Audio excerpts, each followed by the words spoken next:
வளிமண்டல மேலடுக்கு சுழற்சி காரணமாக நீலகிரி, கோவை, தேனி மாவட்டங்களில் இன்று ஒரு சில இடங்களில் கனமழைக்கு வாய்ப்பிருப்பதாக வானிலை ஆய்வு மையம் எச்சரித்துள்ளது. தமிழகத்தில் கடந்த சில நாட்களாக ஆங்காங்கே மழை பெய்து வருகிறது. சென்னை, செங்கல்பட்டு, காஞ்சிபுரம், திருவள்ளூர் மற்றும் திருவண்ணாமலை சுற்றுவட்டாரத்தில் நேற்று இரண்டாவது நாளாக பரவலாக மழை பெய்தது. ஒரு சில இடங்களில் சூறைக்காற்றுடன் பலத்த மழை கொட்டியது. இந்நிலையில் வளிமண்டலத்தில் நிலவும் மேலடுக்கு சுழற்சி காரணமாக இன்று முதல் 4 நாட்களுக்கு தமிழகத்தில் மழைக்கு வாய்ப்பிருப்பதாக வானிலை ஆய்வு மையம் தெரிவித்துள்ளது.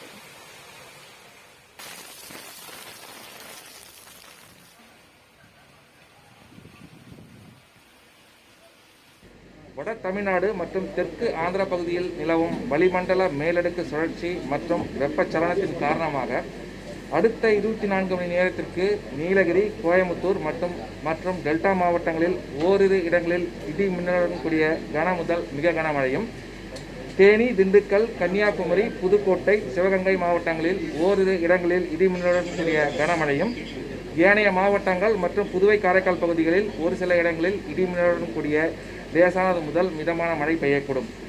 நாளை மற்றும் நாளை மறுநாள் நீலகிரி, கோயமுத்தூர், தேனி மாவட்டங்களில் ஓரிரு இடங்களில் இடி மின்னலுடன் கூடிய கன முதல் மிக கனமழையும், திண்டுக்கல், தென்காசி, கன்னியாகுமரி மாவட்டங்களில் ஓரிரு இடங்களில் இடி மின்னலுடன் கூடிய கனமழையும், ஈரோடு, திருப்பூர், விருதுநகர், திருநெல்வேலி, தூத்துக்குடி மாவட்டங்களில் ஒரு சில இடங்களில் இடி மின்னலுடன் கூடிய லேசானது முதல் மிதமான மழை பெய்யக்கூடும்.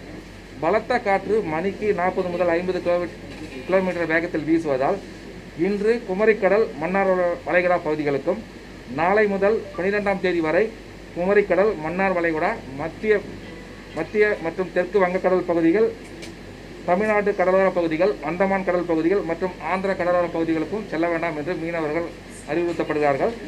காற்றழுத்த தாழ்வு பகுதிங்கிறது 16ஆம் தேதி உருவாக வாய்ப்பு உள்ளது.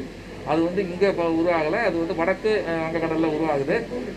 அப்படி அந்த காற்றழுத்த தாழ்வு பகுதி உருவாச்சுன்னா நமக்கு தமிழ்நாட்டினுடைய மழை வெகுவாக குறையும்.